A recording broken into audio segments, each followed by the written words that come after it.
بسم الله الرحمن الرحيم. ألف لام ميم، ذلك الكتاب لا ريب فيه هدى للمتقين الذين يؤمنون بالغيب ويقيمون الصلاة ومما رزقناهم ينفقون والذين يؤمنون بما أنزل إليك وما أنزل من قبلك وبالآخرة هم يوقنون أولئك على هدى من ربهم وأولئك هم المفلحون. إن الذين كفروا سواء عليهم أأنذرتهم أم لم تنذرهم لا يؤمنون. ختم الله على قلوبهم وعلى سمعهم وعلى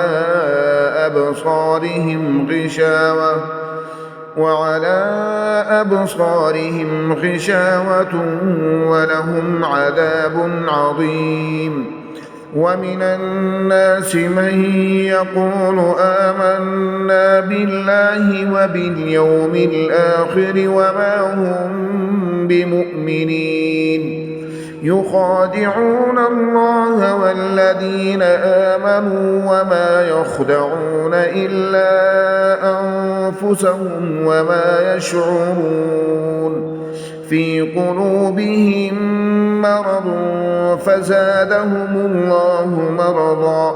ولهم عذاب أليم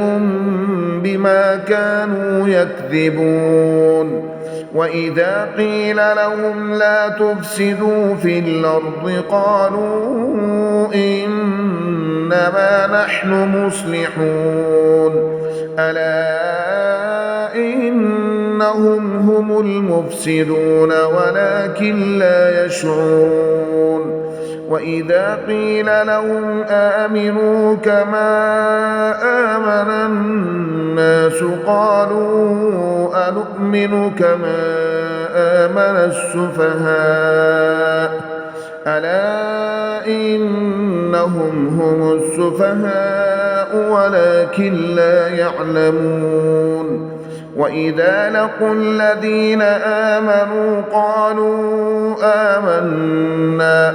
وإذا خلوا إلى شياطينهم قالوا إنا معكم إنما نحن مستهزئون. الله يستهزئ بهم ويمدهم في طغيانهم يعمهون. أولئك الذين اشتروا الضلالة بالهدى فما ربحت تجارتهم وما كانوا مهتدين. مثلهم كمثل الذي استوقد نارا فلما أضاءت ما حوله ذهب الله بنورهم وتركهم في ظلمات لا يبصرون. صم بكم عمي فهم لا يرجعون. أو كصيب من السماء فيه ظلمات ورعد وبرق يجعلون أصابعهم في آذانهم من الصواعق حذر الموت والله محيط بالكافرين. يكاد البرق يخطف أبصارهم كلما أضاء لهم مشوا فيه وإذا أظلم عليهم قاموا ولو شاء الله لذهب بسمعهم وأبصارهم إن الله على كل شيء قدير. يا أيها الناس اعبدوا ربكم الذي خلقكم والذين من قبلكم لعلكم تتقون الذي جعل لكم الأرض فراشا والسماء بناء وأنزل من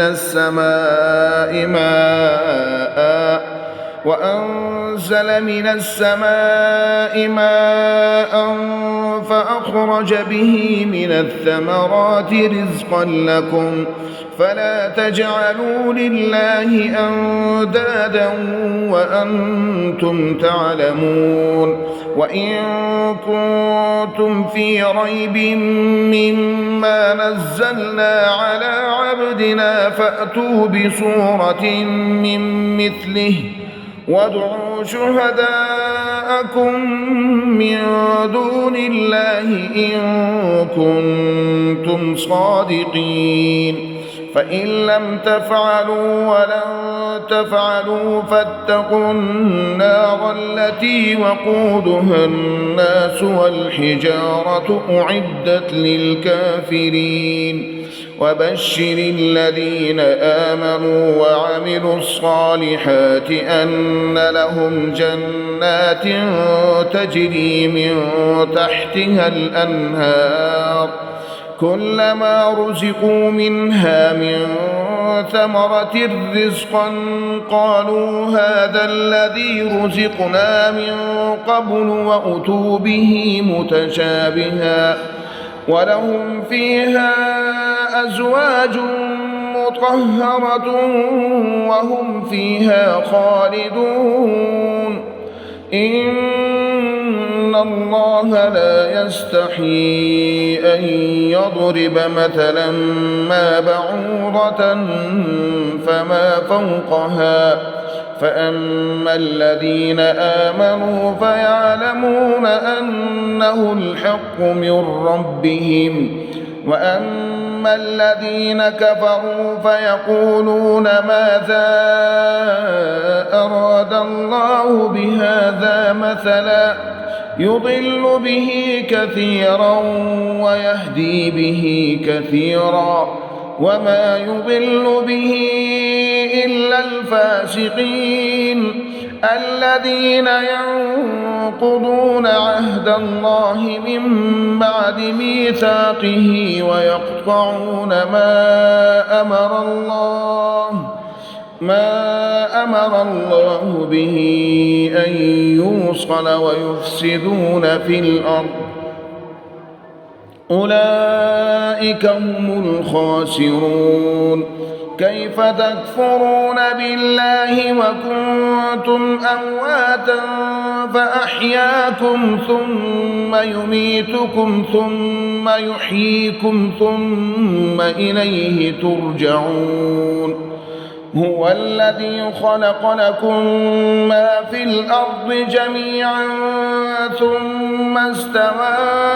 إلى السماء فسواهن 7 سماوات وهو بكل شيء عليم إذ قال ربك للملائكة إني جاعل في الأرض خليفة قالوا أتجعل فيها من يفسد فيها ويسفك الدماء ونحن نسبح بحمدك ونقدس لك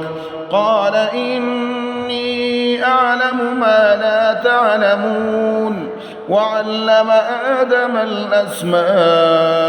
كلها ثم عرضهم على الملائكة فقال أنبئوني بأسماء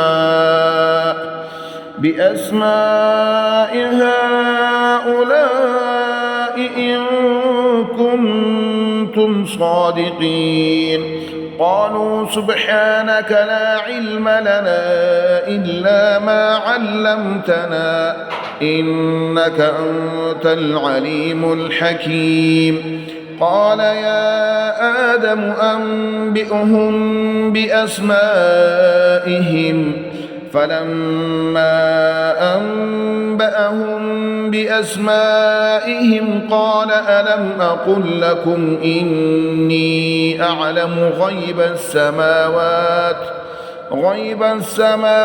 والأرض وأعلم ما تبدون وما كنتم تكتمون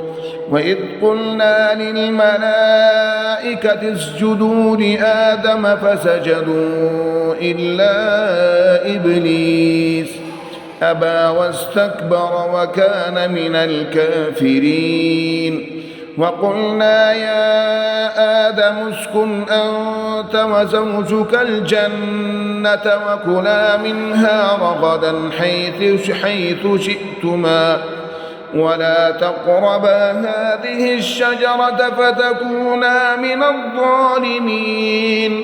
فأزلهما الشيطان عنها فأخرجهما مما كانا فيه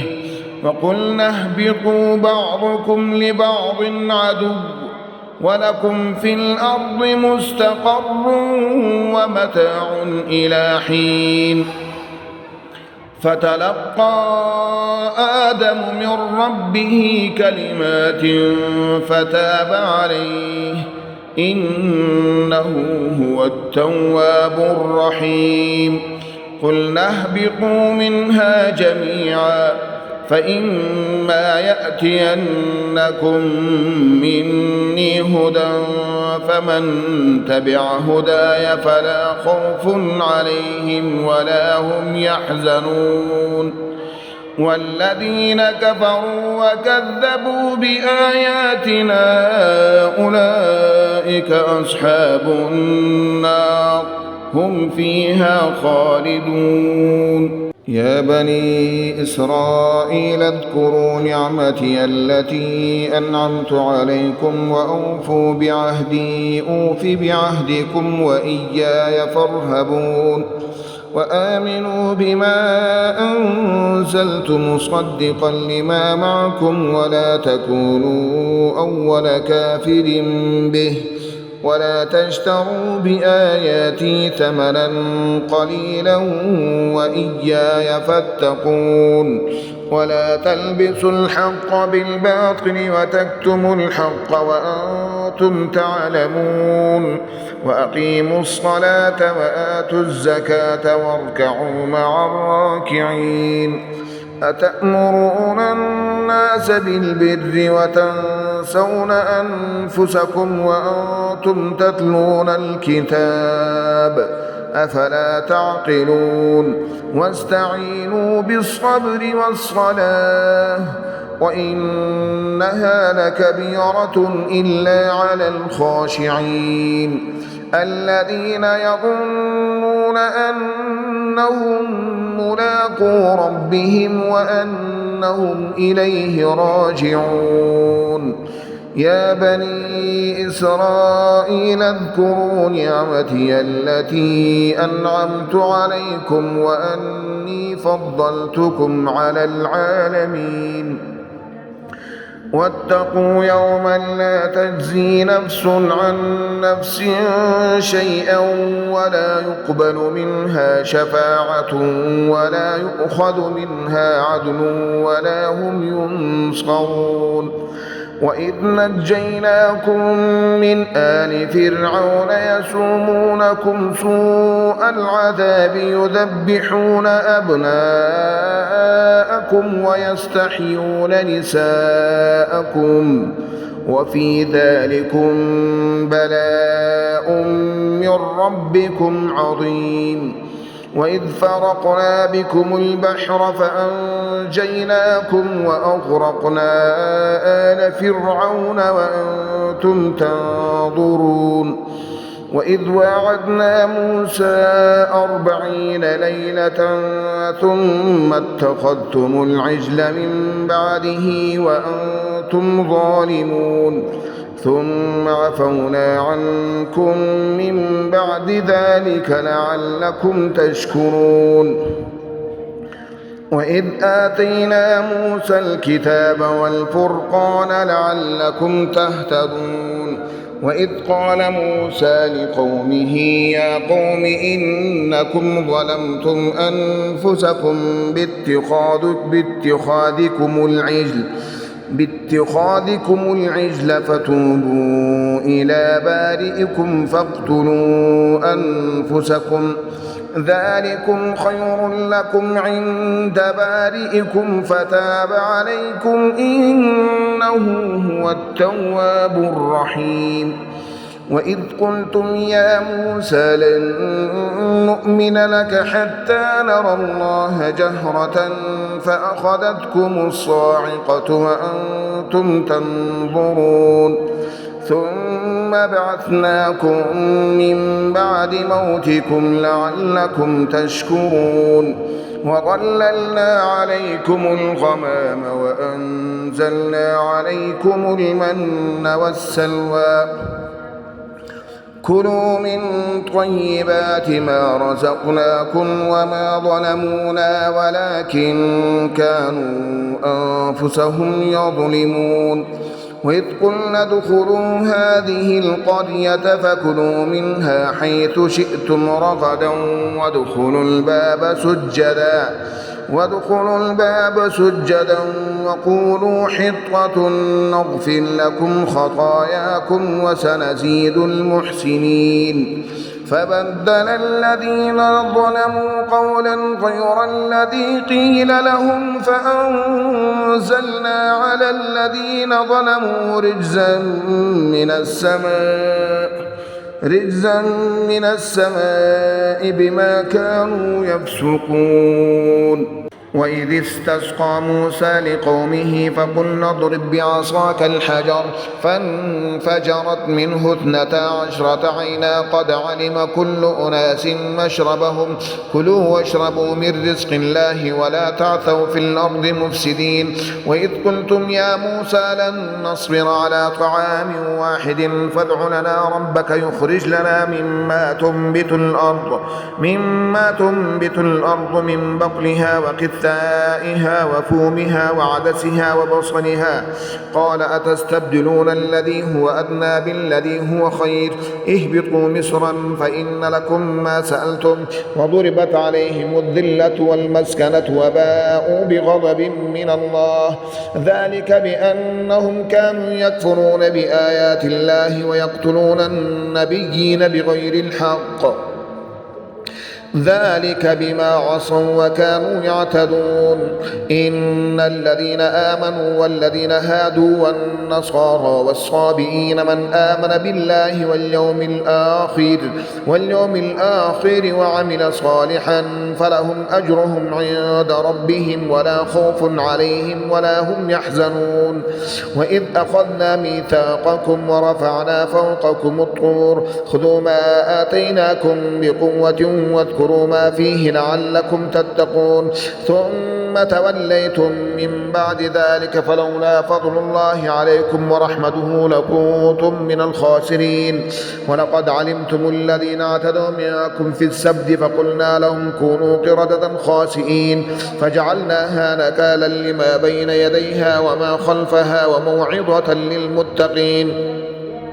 وإذ قال موسى لقومه إن الله يأمركم أن تذبحوا بقرة قالوا أتتخذنا هزوا قال أعوذ بالله أن أكون من الجاهلين قالوا ادع لنا ربك يبين لنا ما هي قال إنه يقول إنها بقرة لا فارض ولا بكر عوان بين ذلك فافعلوا ما تؤمرون قالوا ادع لنا ربك يبين لنا ما لونها قال إنه يقول إنها بقرة صفراء فاقع لونها تسر الناظرين قالوا ادع لنا ربك يبين لنا ما هي إن البقرة شابه علينا وإنا إن شاء الله لمهتدون قال إنه يقول إنها بقرة لا ذلول تثير الأرض ولا تسقي الحرث مسلمة لا شية فيها. قالوا الآن جئت بالحق فذبحوها وما كادوا يفعلون. وإذ قتلتم نفسا فادارأتم فيها والله مخرج ما كنتم تكتمون. فقلنا اضربوه ببعضها كذلك يحيي الله الموتى ويريكم آياته لعلكم تعقلون. ثم قست قلوبكم من بعد ذلك فهي كالحجارة أو أشد قسوة. وإن من الحجارة لما يتفجر منه الأنهار وإن منها لما يشقق فيخرج منه الماء وإن منها لما يهبط من خشية الله وما الله بغافل عما تعملون. أفتطمعون أن يؤمنوا لكم وقد كان فريق منهم يسمعون كلام الله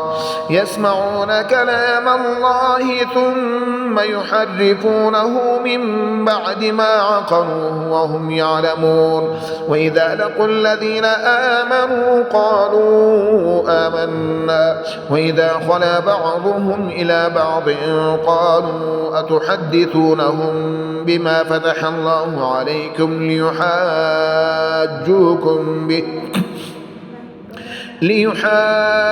ليحاجوكم به عند ربكم أفلا تعقلون. أولا يعلمون أن الله يعلم ما يسرون وما يعلنون. ومنهم أميون لا يعلمون الكتاب إلا أماني وإن هم إلا يظنون. فويل للذين يكتبون الكتاب بأيديهم ثم يقولون هذا من عند الله ليشتروا به ثمنا قليلا فويل لهم مما كتبت أيديهم وويل لهم مما يكسبون. وقالوا لن تمسنا النار إلا أياما معدودة قل أتخذتم عند الله عهدا فلن يخلف الله عهده أم تقولون على الله ما لا تعلمون. بلى من كسب سيئة وأحاطت به خطيئته فأولئك أصحاب النار هم فيها خالدون. والذين آمنوا وعملوا الصالحات أولئك أصحاب الجنة هم فيها خالدون. وإذ أخذنا ميثاق بني إسرائيل لا تعبدون إلا الله وبالوالدين إحسانا وذي القربى واليتامى والمساكين وقولوا للناس حسنا وأقيموا الصلاة وآتوا الزكاة ثم توليتم إلا قليلا منكم وأنتم معرضون. وإذ أخذنا ميثاقكم لا تسفكون دماءكم ولا تخرجون أنفسكم من دياركم ثم أقررتم وأنتم تشهدون. ثم أنتم هؤلاء تقتلون أنفسكم وتخرجون فريقا منكم من ديارهم تظاهرون عليهم بالإثم والعدوان وإن يأتوكم أسارى تفادوهم وهو محرم عليكم إخراجهم أفتؤمنون ببعض الكتاب وتكفرون ببعض فما جزاء من يفعل ذلك منكم إلا خزي في الحياة الدنيا ويوم القيامة يردون إلى أشد العذاب وما الله بغافل عما تعملون. أولئك الذين اشتروا الحياة الدنيا بالآخرة فلا يخفف عنهم العذاب ولا هم ينصرون. ولقد آتينا موسى الكتاب وقفينا من بعده بالرسل وآتينا عيسى ابن مريم البينات وأيدناه بروح القدس أفكلما جاءكم رسول بما لا تهوى أنفسكم استكبرتم ففريقا كذبتم وفريقا تقتلون وقالوا قلوبنا غلف بل لعنهم الله بكفرهم فقليلا ما يؤمنون ولما جاءهم كتاب من عند الله مصدق لما معهم وكانوا من قبل يستفتحون على الذين كفروا فلما جاءهم ما عرفوا كفروا به فلعنة الله على الكافرين بئس ما اشتروا به أنفسهم أن يكفروا بما أنزل الله بغيا أن ينزل الله من فضله على من يشاء من عباده فباءوا بغضب على غضب وللكافرين عذاب مهين وإذا قيل لهم آمنوا بما أنزل الله قالوا نؤمن بما أنزل علينا ويكفرون بما وراءه وهو الحق مصدقا لما معهم قل فلم تقتلون أنبياء الله من قبل إن كنتم مؤمنين ولقد جاءكم موسى بالبينات ثم اتخذتم العجل من بعده وأنتم ظالمون وإذ أخذنا ميثاقكم ورفعنا فوقكم الطور خذوا ما آتيناكم بقوة واسمعوا قالوا سمعنا وعصينا وأشربوا في قلوبهم العجل بكفرهم قل بئس ما يأمركم به إيمانكم إن كنتم مؤمنين قل إن كانت لكم الدار الآخرة عند الله خالصة من دون الناس فتمنوا الموت إن كنتم صادقين ولن يتمنوه أبدا بما قدمت أيديهم والله عليم بالظالمين ولتجدنهم أحرص الناس على حياة ومن الذين أشركوا يود أحدهم لو يعمر 1000 سنة وما هو بمزحزحه من العذاب أن يعمر والله بصير بما يعملون قل من كان عدوا لجبريل فإنه نزله على قلبك بإذن الله مصدقا لما بين يديه وهدى وبشرى للمؤمنين من كان عدوا لله وملائكته ورسله وجبريل وميكال فإن الله عدو للكافرين ولقد أنزلنا إليك آيات بينات وما يكفر بها إلا الفاسقون أوكلما عاهدوا عهدا نبذه فريق منهم بل أكثرهم لا يؤمنون ولما جاءهم رسول من عند الله مصدق لما معهم نبذ فريق من الذين أوتوا الكتاب كتاب الله وراء ظهورهم كأنهم لا يعلمون واتبعوا ما تتلو الشياطين على ملك سليمان وما كفر سليمان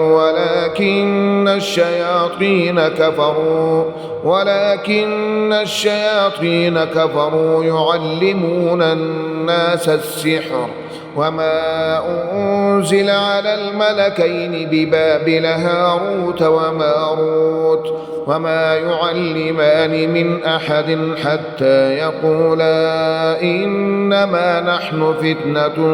فلا تكفر فيتعلمون منهما ما يفرقون به بين المرء وزوجه وما هم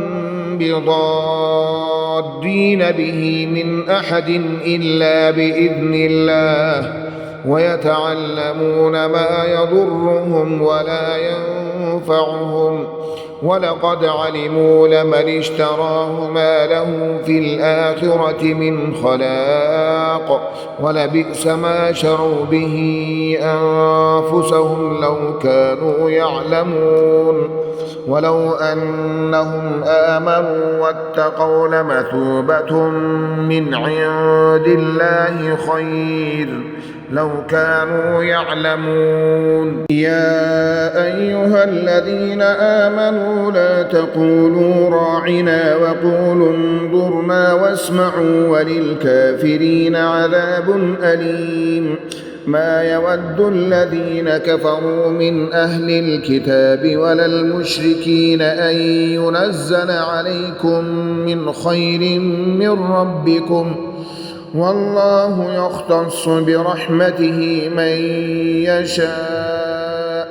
والله ذو الفضل العظيم. ما ننسخ من آية أو ننسها نأت بخير منها أو مثلها. ألم تعلم أن الله على كل شيء قدير؟ ألم تعلم أن الله له ملك السماوات والأرض، وما لكم من دون الله من ولي ولا نصير؟ أم تريدون أن تسألوا رسولكم كما سئل موسى من قبل؟ ومن يتبدل الكفر بالإيمان فقد ضل سواء السبيل. ود كثير من أهل الكتاب لو يردونكم من بعد إيمانكم كفارا حسدا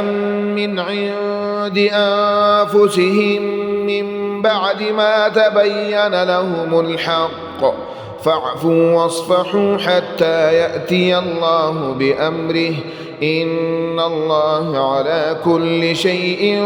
قدير. وأقيموا الصلاة وآتوا الزكاة، وما تقدموا لأنفسكم من خير تجدوه عند الله، إن الله بما تعملون بصير. وقالوا لن يدخل الجنة إلا من كان هودا أو نصارى، تلك أمانيهم، قل هاتوا برهانكم إن كنتم صادقين. بلى من أسلم وجهه لله وهو محسن فله أجره عند ربه ولا خوف عليهم ولا هم يحزنون. وقالت اليهود ليست النصارى على شيء، وقالت النصارى ليست اليهود على شيء وهم يتلون الكتاب، كذلك قال الذين لا يعلمون مثل قولهم، فالله يحكم بينهم يوم القيامة فيما كانوا فيه يختلفون. ومن أظلم ممن منع مساجد الله أن يذكر فيها اسمه وسعى في خرابها، أولئك ما كان لهم أن يدخلوها إلا خائفين، لهم في الدنيا خزي ولهم في الآخرة عذاب عظيم. ولله المشرق والمغرب، فأينما تولوا فثم وجه الله، إن الله واسع عليم. وقالوا اتخذ الله ولدا، سبحانه، بل له ما في السماوات والأرض، كل له قانتون، بديع السماوات والأرض، وإذا قضى أمرا فإنما يقول له كن فيكون. وقال الذين لا يعلمون لولا يكلمنا الله أو تأتينا آية، كذلك قال الذين من قبلهم مثل قولهم تشابهت قلوبهم، قد بينا الآيات لقوم يوقنون. إنا أرسلناك بالحق بشيرا ونذيرا ولا تسأل عن أصحاب الجحيم ولن ترضى عنك اليهود ولا النصارى حتى تتبع ملتهم قل إن هدى الله هو الهدى ولئن اتبعت أهواءهم بعد الذي جاءك من العلم ما لك من الله من ولي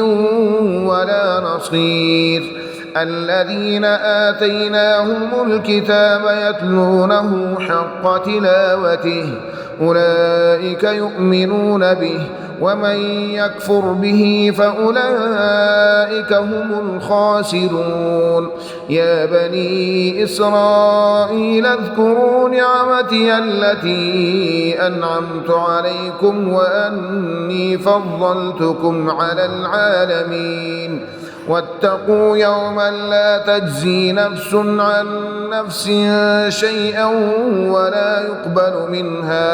ولا يقبل منها عدل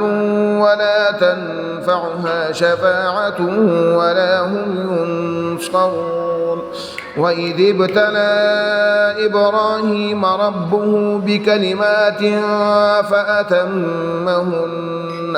قال إني جاعلك للناس إماما قال ومن ذريتي قال لا ينال عهد الظالمين وإذ جعلنا البيت مثابة للناس وأمنا واتخذوا من مقام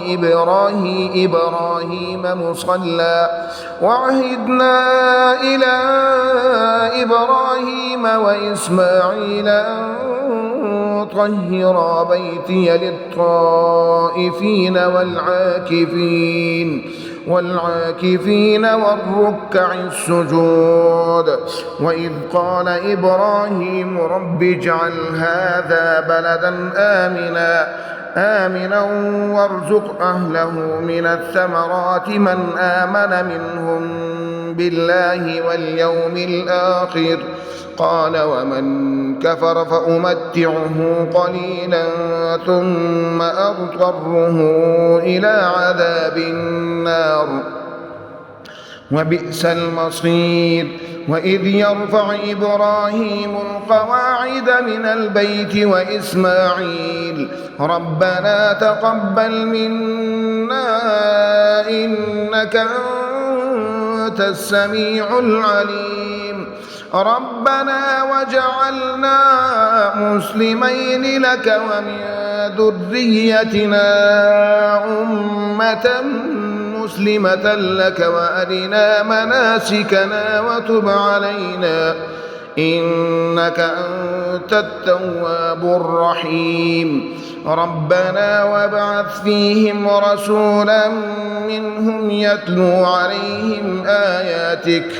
آياتك ويعلمهم الكتاب والحكمة ويزكيهم إنك أنت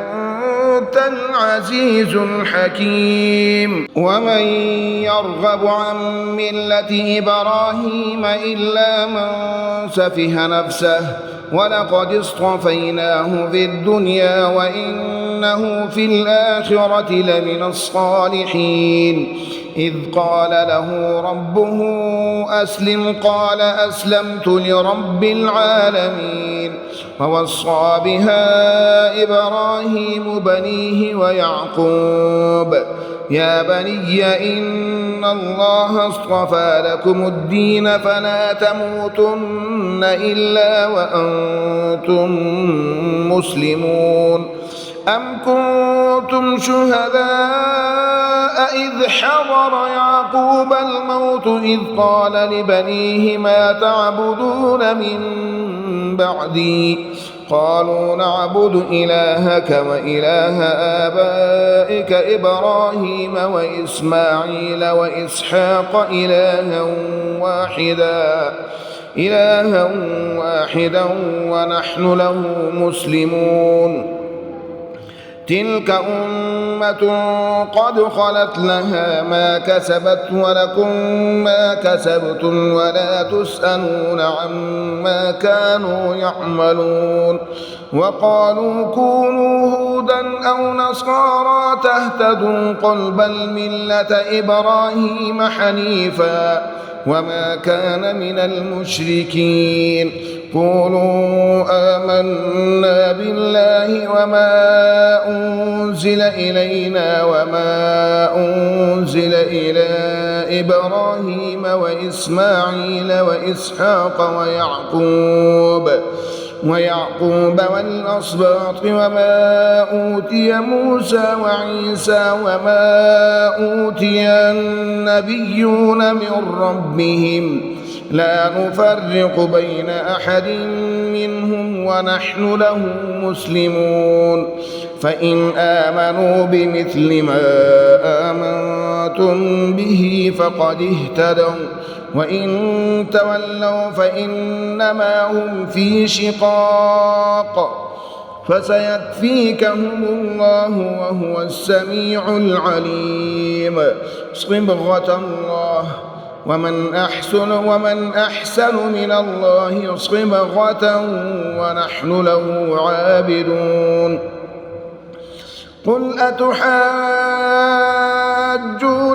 في الله وهو ربنا وربكم ولنا أعمالنا ولكم أعمالكم ونحن له مخلصون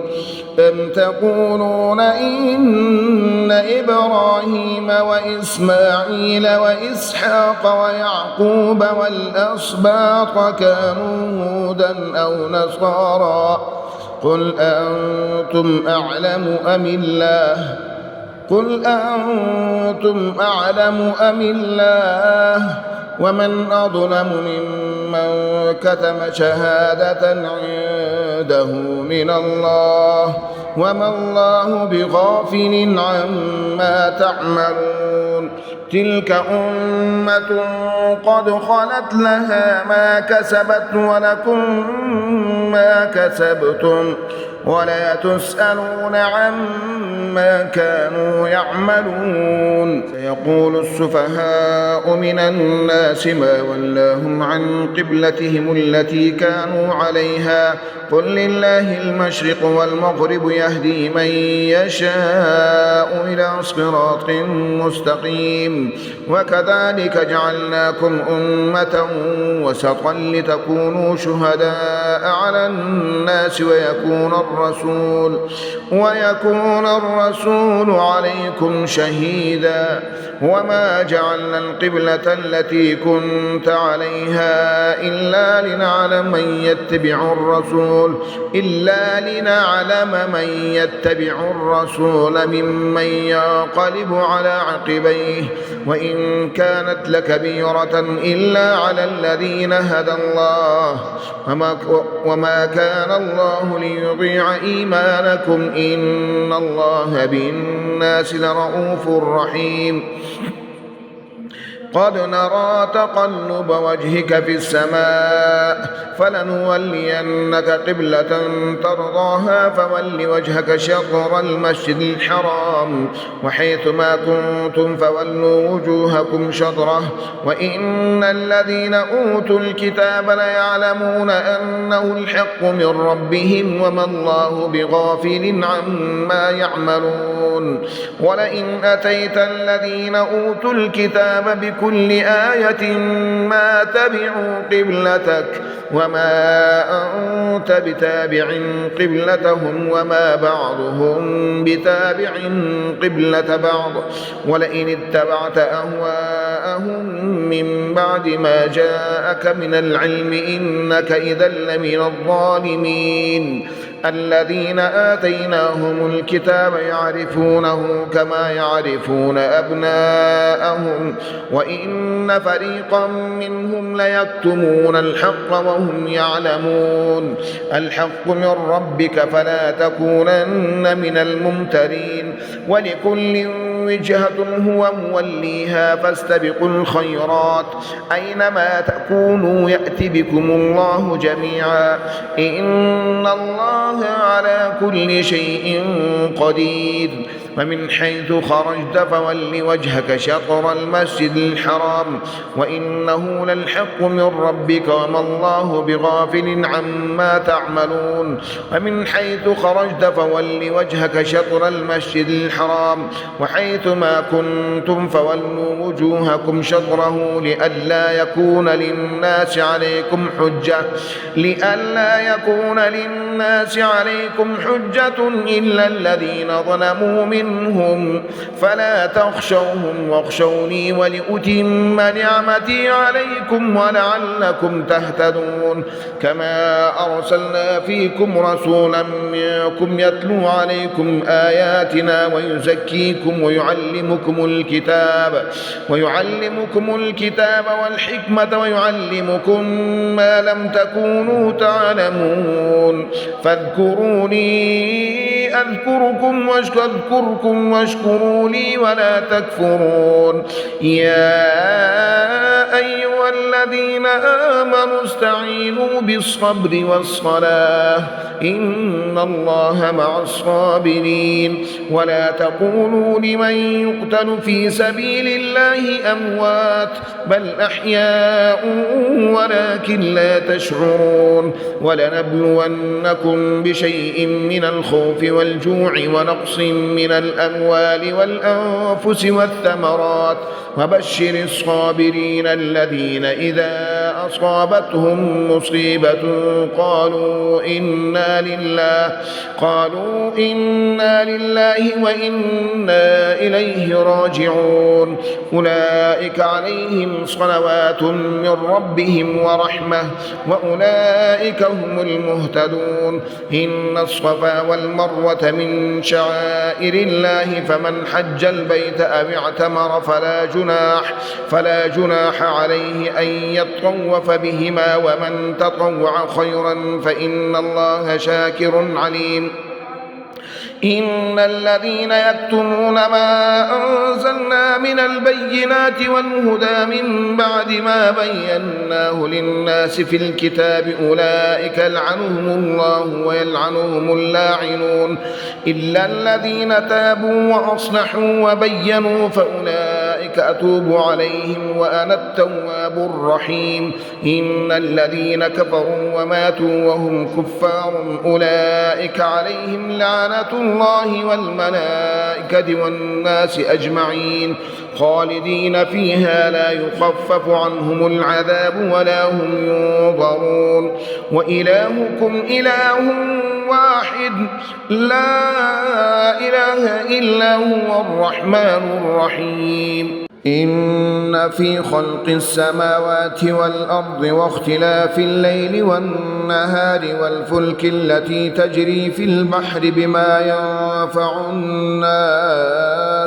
بما ينفع الناس وما أنزل الله من السماء من ماء فأحيا به الأرض بعد موتها وبث فيها من كل دابة وتصريف الرياح والسحاب المسخر بين السماء والأرض لآيات لقوم يعقلون ومن الناس من يتخذ من دون الله أندادا يحبونهم كحب الله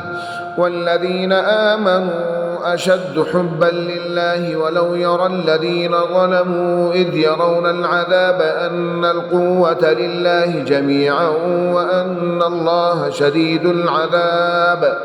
إذ تبرأ الذين اتبعوا من الذين اتبعوا ورأوا العذاب وتقطعت بهم الأسباب وقال الذين اتبعوا لو أن لنا كرة فنتبرأ منهم كما تبرأوا منا كذلك يريهم الله أعمالهم حسرات عليهم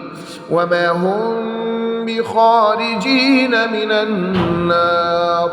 يا أيها الناس كلوا مما في الأرض حلالا طيبا ولا تتبعوا خطوات الشيطان إنه لكم عدو مبين إنما يأمركم بالسوء والفحشاء وأن تقولوا على الله ما لا تعلمون وإذا قيل لهم اتبعوا ما أنزل الله قالوا بل نتبع ما ألفينا عليه آباءنا أولو كان آباؤهم لا يعقلون شيئا ولا يهتدون ومثل الذين كفروا كمثل الذي ينعق بما لا يسمع إلا دعاء ونداء صم بكم عمي فهم لا يعقلون يا أيها الذين آمنوا كلوا من طيبات ما رزقناكم واشكروا لله إن كنتم إياه تعبدون إنما حرم عليكم الميتة والدم ولحم الخنزير وما أهل به لغير الله فمن اضطر غير باغ ولا عاد فلا إثم عليه إن الله غفور رحيم إن الذين يكتمون ما أنزل الله من الكتاب ويشترون به ثمنا قليلا أولئك ما يأكلون في بطونهم إلا النار ولا يكلمهم الله يوم القيامة ولا يزكيهم ولهم عذاب أليم أولئك الذين اشتروا الضلالة بالهدى والعذاب بالمغفرة فما أصبرهم على النار ذلك بأن الله نزل الكتاب بالحق وإن الذين اختلفوا في الكتاب لفي شقاق بعيد ليس البر أن تولوا وجوهكم قبل المشرق والمغرب ولكن البر من آمن بالله واليوم الآخر والملائكة والكتاب والنبيين وآتى المال على حبه ذوي القربى واليتامى والمساكين وابن السبيل والسائلين وفي الرقاب وأقام الصلاة وآتى الزكاة والموفون بعهدهم إذا عاهدوا والصابرين في البأساء والضراء وحين البأس أولئك الذين صدقوا وأولئك هم المتقون يا أيها الذين آمنوا كتب عليكم القصاص في القتلى الحر بالحر والعبد بالعبد والأنثى بالأنثى فمن عفي له من أخيه شيء فاتباع بالمعروف وأداء إليه بإحسان ذلك تخفيف من ربكم ورحمة فمن اعتدى بعد ذلك فله عذاب أليم ولكم في القصاص حياة يا أولي الألباب لعلكم تتقون كتب عليكم إذا حضر أحدكم الموت إن ترك خيرا الوصية للوالدين والأقربين بالمعروف حقا على المتقين فمن بدله بعدما سمعه فإنما إثمه على الذين يبدلونه إن الله سميع عليم فمن خاف من موص جنفا أو إثما فأصلح بينهم فلا إثم عليه إن الله غفور رحيم يا أيها الذين آمنوا كتب عليكم الصيام كما كتب على الذين من قبلكم لعلكم تتقون أياما معدودات فمن كان منكم مريضا أو على سفر فعدة من أيام أخر وعلى الذين يطيقونه فدية طعام مسكين فمن تطوع خيرا فهو خير له وأن تصوموا خير لكم إن كنتم تعلمون شهر رمضان الذي أنزل فيه القرآن هدى للناس وبينات من الهدى والفرقان فمن شهد منكم الشهر فليصمه فمن كان مريضا أو على سفر فعدة من أيام أخر يريد الله بكم اليسر ولا يريد بكم العسر ولتكملوا العدة ولتكبروا الله على ما هداكم ولعلكم تشكرون وإذا سألك عبادي عني فإني قريب أجيب دعوة الداع إذا دعاني فليستجيبوا لي وليؤمنوا بي لعلهم يرشدون وحل لكم ليلة الصيام الرفث إلى نسائكم هن لباس لكم وأنتم لباس لهن علم الله أنكم كنتم تختانون أنفسكم فتاب عليكم وعفى عنكم فالآن باشروهن وابتغوا ما كتب الله لكم وكلوا واشربوا حتى يتبين لكم الخيط الأبيض من الخيط الأسود من الفجر ثم أتموا الصيام إلى الليل ولا تباشروهن وأنتم عاكفون في المساجد تلك حدود الله فلا تقربوها كذلك يبين الله آياته للناس لعلهم يتقون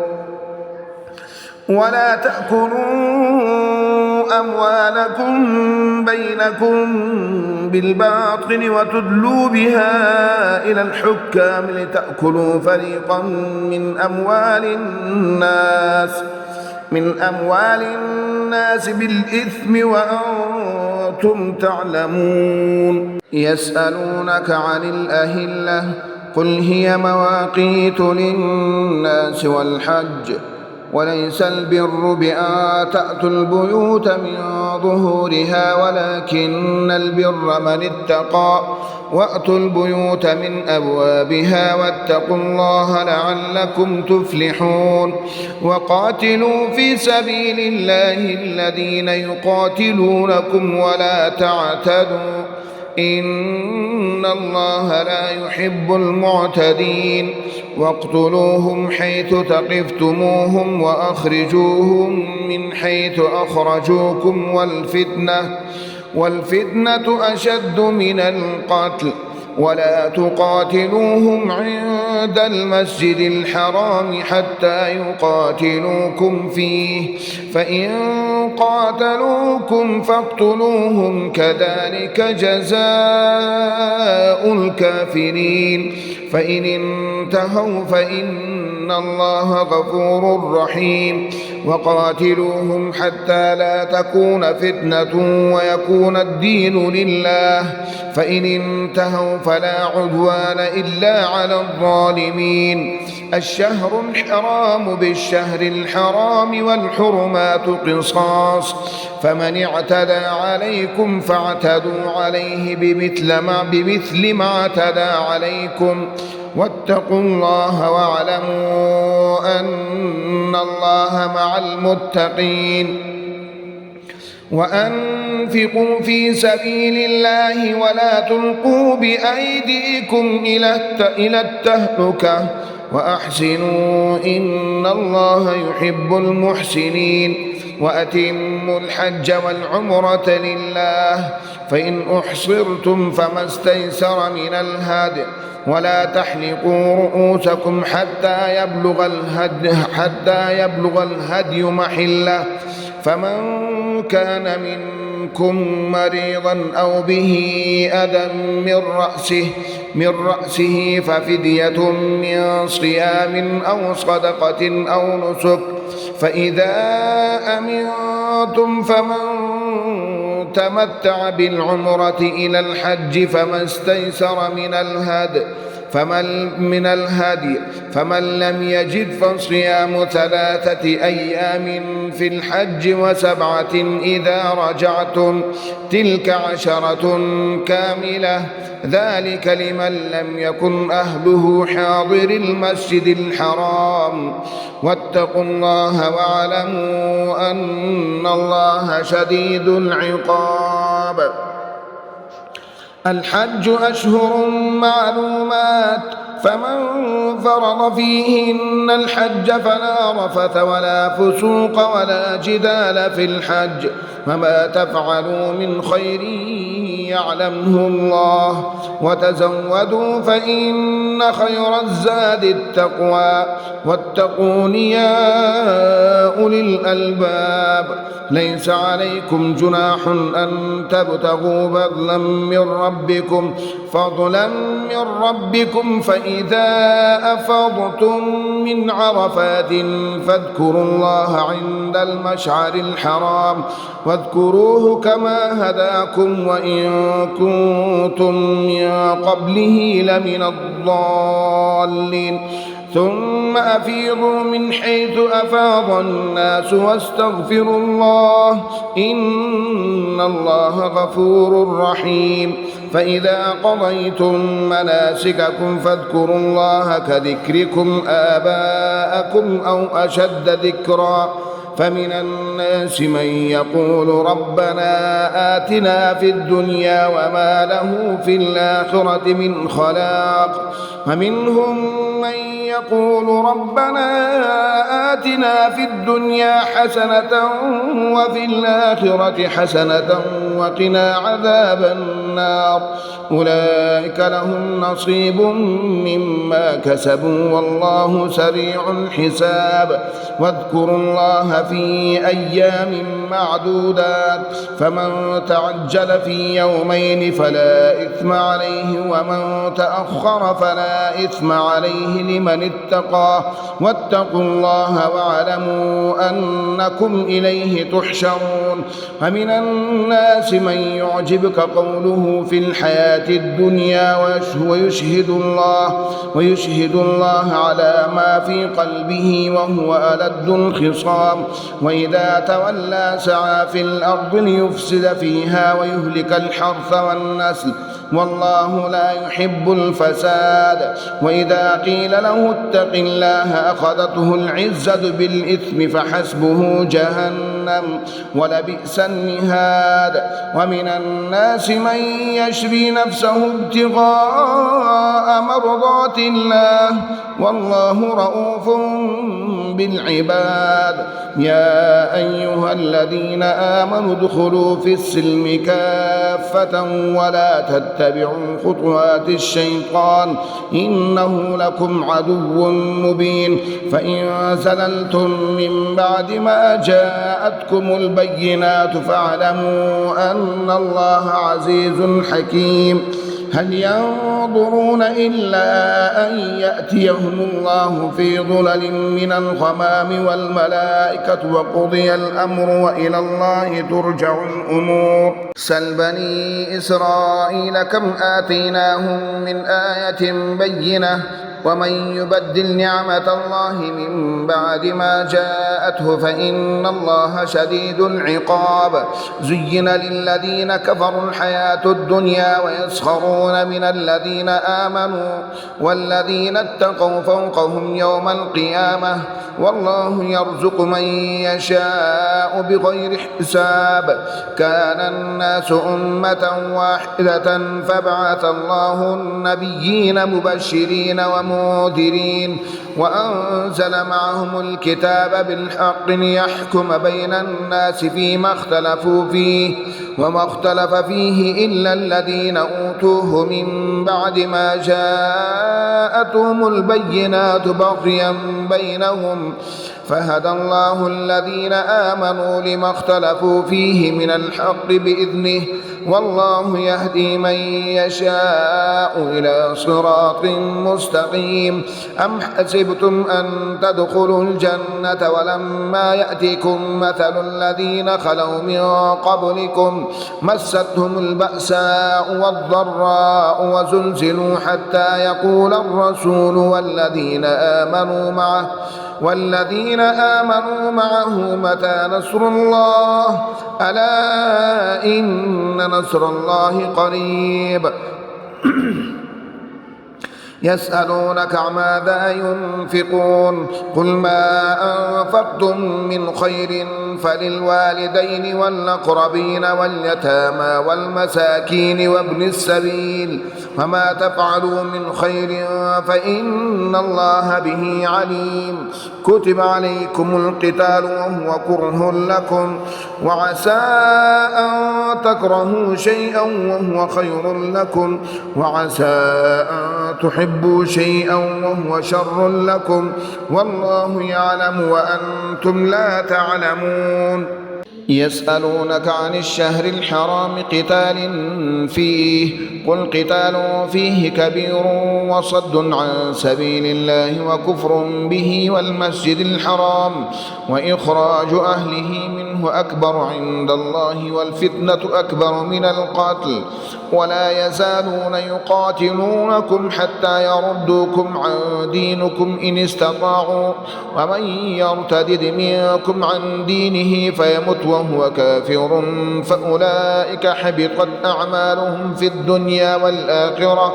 وأولئك أصحاب النار هم فيها خالدون إن الذين آمنوا والذين هاجروا وجاهدوا في سبيل الله أولئك يرجون رحمة الله والله غفور رحيم يسألونك عن الخمر والميسر قل فيهما إثم كبير ومنافع للناس وإثمهما أكبر من نفعهما ويسألونك ماذا ينفقون قل العفو كذلك يبين الله لكم الآيات لعلكم تتفكرون في الدنيا والآخرة ويسألونك عن اليتامى قل إصلاح لهم خير وإن تخالطوهم فإخوانكم والله يعلم المفسد من المصلح ولو شاء الله لأعنتكم إن الله عزيز حكيم ولا تنكحوا المشركات حتى يؤمن ولأمة مؤمنة خير من مشرك ولو أعجبتكم ولا تنكحوا المشركين حتى يؤمنوا ولعبد مؤمن خير من مشرك ولو أعجبكم أولئك يدعون إلى النار والله يدعو إلى الجنة والمغفرة بإذنه ويبين آياته للناس لعلهم يتذكرون ويسألونك عن المحيض قل هو أذى فاعتزلوا النساء في المحيض ولا تقربوهن حتى يطهرن فإذا تطهرن فأتوهن من حيث أمركم الله إن الله يحب التوابين ويحب المتطهرين نساؤكم حرث لكم فأتوا حرثكم أنا شئتم وقدموا لأنفسكم واتقوا الله واعلموا أنكم ملاقوه وبشر المؤمنين ولا تجعلوا الله عرضة لأيمانكم أن تبروا وتتقوا وتصلحوا بين الناس والله سميع عليم لا يؤاخذكم الله باللغو في أيمانكم ولكن يؤاخذكم بما كسبت قلوبكم والله غفور حليم للذين يؤلون من نسائهم تربص 4 أشهر فإن فاءوا فإن الله غفور رحيم وإن عزموا الطلاق فإن الله سميع عليم والمطلقات يتربصن بأنفسهن 3 قروء ولا يحل لهن أن يكتمن ما خلق الله في أرحامهن إن كن يؤمن بالله واليوم الآخر وبعولتهن أحق بردهن في ذلك إن أرادوا إصلاحا ولهن مثل الذي عليهن بالمعروف وللرجال عليهن درجة والله عزيز حكيم الطلاق 2 مرتان فإمساك بمعروف أو تسريح بإحسان ولا يحل لكم ما تأخذوا مما آتيتموهن شيئا إلا أن يخافا ألا يقيما حدود الله فإن خفتم ألا يقيما حدود الله فلا جناح عليهما فيما افتدت به تلك حدود الله فلا تقربوها فتلك حدود الله فلا تعتدوها ومن يتعد حدود الله الله فأولئك هم الظالمون. فإن طلقها فلا تحل له من بعد حتى تنكح زوجا غيره. فإن طلقها فلا جناح عليهما أن يتراجعا إن ظنا أن يقيما حدود الله، وتلك حدود الله يبينها لقوم يعلمون. وإذا طلقتم النساء فبلغن أجلهن فأمسكوهن بمعروف أو سرحوهن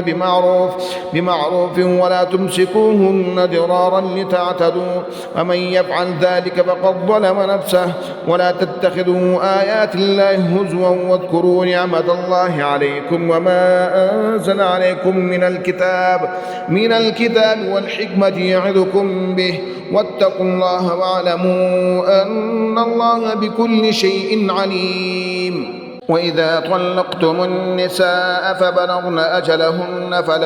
فلا تعضلوهن أن ينكحن أزواجهن إذا تراضوا بينهم بالمعروف، ذلك يوعظ به من كان منكم يؤمن بالله واليوم الآخر،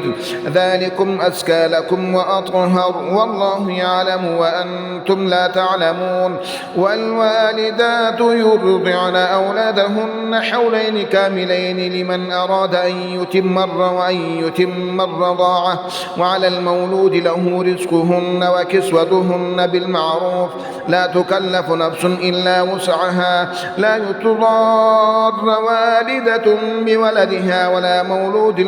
مولود له بولده، وعلى الوارث مثل ذلك، فإن أرادا فصالا عن تراض منهما وتشاور فلا جناح عليهما. وإن أردتم أن تسترضعوا أولادكم فلا جناح عليكم إذا سلمتم ما آتيتم بالمعروف، واتقوا الله واعلموا أن الله بما تعملون بصير. والذين يتوفون منكم ويذرون أزواجا يتربصن بأنفسهن 4 أشهر و10،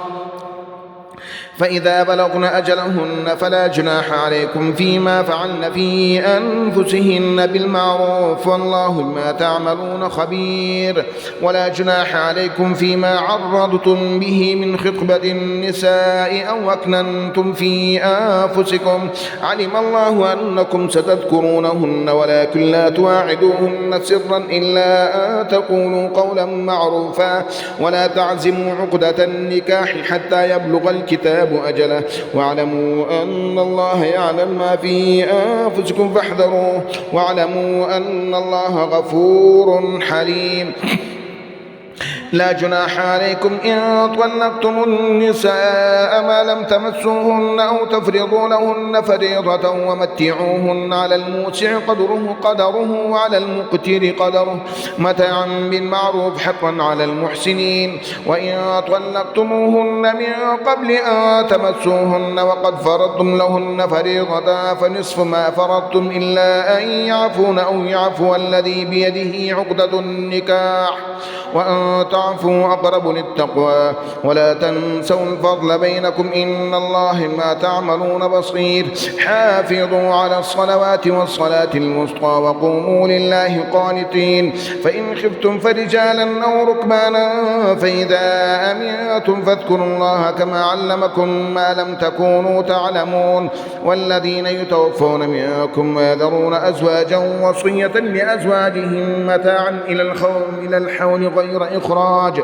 فإن خرجن فلا جناح عليكم فيما فعلن في أنفسهن من معروف، والله عزيز حكيم. وللمطلقات متاع بالمعروف حقا على المتقين، كذلك يبين الله لكم آياته لعلكم تعقلون. ألم تر إلى الذين خرجوا من ديارهم وهم ألوف حذر الموت فقال لهم الله موتوا ثم أحياهم إن الله لذو فضل على الناس ولكن أكثر الناس لا يشكرون. وقاتلوا في سبيل الله واعلموا أن الله سميع عليم. من ذا الذي يقرض الله قرضا حسنا فيضاعفه له أضعافا كثيرة والله يقبض ويبسط وإليه ترجعون. ألم تر إلى الملأ من بني إسرائيل من بعد موسى إذ قالوا لنبي له ابعث لنا ملكا نقاتل في سبيل الله قال هل عسيتم إن كتب عليكم القتال ألا تقاتلوا قالوا وما لنا ألا نقاتل في سبيل الله وقد أخرجنا من ديارنا وأبنائنا فلما كتب عليهم القتال تولوا إلا قليلا منهم والله عليم بالظالمين. وقال لهم نبيهم إن الله قد بعث لكم طالوت ملكا قالوا أنى يكون له الملك علينا ونحن أحق بالملك منه ولم يؤت سعة من المال قال إن الله اصطفاه عليكم وزاده بسطة في العلم والجسم والله يؤتي ملكه من يشاء والله واسع عليم. وقال لهم نبيهم إن آية ملكه أن يأتيكم التابوت فيه سكينة من ربكم وبقية مما ترك آل موسى وآل هارون تحمله الملائكة إن في ذلك لآية لكم إن كنتم مؤمنين. فلما فصل طالوت بالجنود قال إن الله مبتليكم بنهر فمن شرب منه فليس مني ومن لم يطعمه فإنه مني إلا من اغترف غرفة بيده فشربوا منه إلا قليلا منهم. فلما جاوزه هو والذين آمنوا معه قالوا لا طاقة لنا اليوم بجالوت وجنوده قال الذين يظنون أنهم ملاقوا الله كم من فئة قليلة غلبت فئة كثيرة بإذن الله والله مع الصابرين. ولما برزوا لجالوت وجنوده قالوا ربنا أفرغ علينا صبرا وثبت أقدامنا وانصرنا على القوم الكافرين فهزموهم بإذن الله. وقتل داود جالوت وآتاه الله الملك والحكمة وعلمه مما يشاء ولولا دفع الله الناس بعضهم ببعض لفسدت الأرض ولكن الله ذو فضل على العالمين. تلك آيات الله نتلوها عليك بالحق وإنك لمن المرسلين.